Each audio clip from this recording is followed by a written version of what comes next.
experience or the shadow side of that experience, that freedom can only really come after you've been through both dualities of something, right? So, confidence in your energy field for money to show up and making room for it to show up is where the traditional money management, like, kind of side of what I talk about comes into play, which is, I don't know if that's the best way to say it, but here's the thing. If you are having like avoidant style behaviors with money, and you are in your head thinking, man, I want my business to be bigger. I want, X, Y, and Z to happen. I want to go viral on social media. I want a whole bunch of new clients tomorrow. All of these kind of goals that you might have about your business. But at the same time, you're practicing avoidant behaviors with money. I just want you to see the string of how those things are all connected. How is your visibility connected to your money? How is your visibility connected to your business, connected to your money, connected to your avoidant behaviors? And like following that thread as far as it goes into your life, right?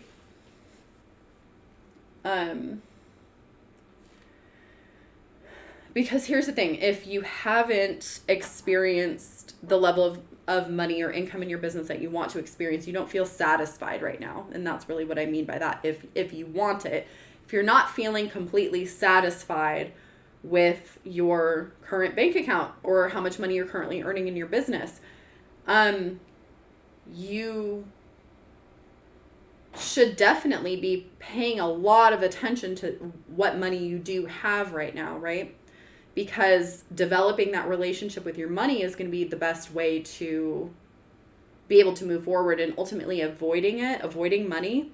Even if more money did end up coming in, it wouldn't actually fully enter your experience. It would enter your experience and then more unconscious thing. It becomes an unconscious thing when you avoid your money. So you think you want more of it because you think if you had more, you would actually pay attention to your money more, or you would actually budget your money better, or you would manage it better, or whatever it is.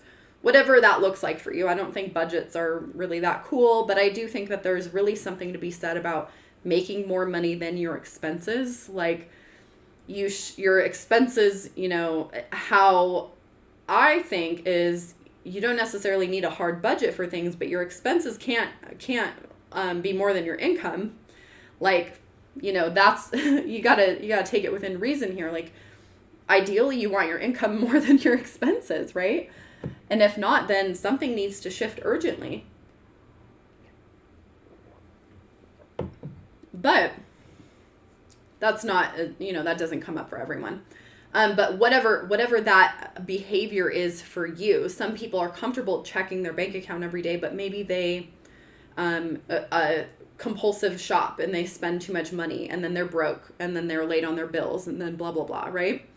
There's a lot of different ways that we have like avoidant behaviors or like adrenaline responses to money is how we're acting with our money every single day or every week. You know what I mean? Because you really, if you have a strong relationship with money and the ways that money shows up for you, then checking your bank account every day might be overkill, right? But I think it's like the number one habit for someone that's experiencing all of these things where their business isn't going the way they want, money isn't coming in the way they want to. They just want more out of life, but what's right in front of them is being ignored. It's a really common thing, so not to project that on you that that's your problem or anything like that. But it's just a nuanced energy to pay attention to.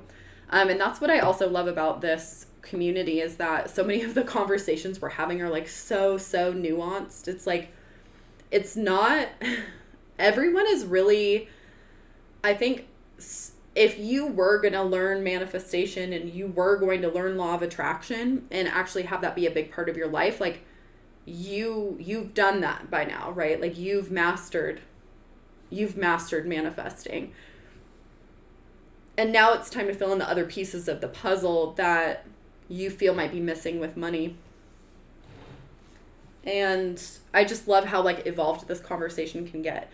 and how important it is for us to be doing this work, because ultimately, if you do believe in your work and you believe at the core of your work that your job here is to raise like the consciousness of the planet, whatever it is that you do, you know, the core of your work is to raise the consciousness of the planet, or, you know, fulfill God's mission, all those kind of things, then why wouldn't you want to be as visible as possible, have as much money as possible, have as much power and influence as possible, so that you can create the future, right? So that you can see the lasting impacts of your work on this planet. So us having more money is fulfilling our mission, right?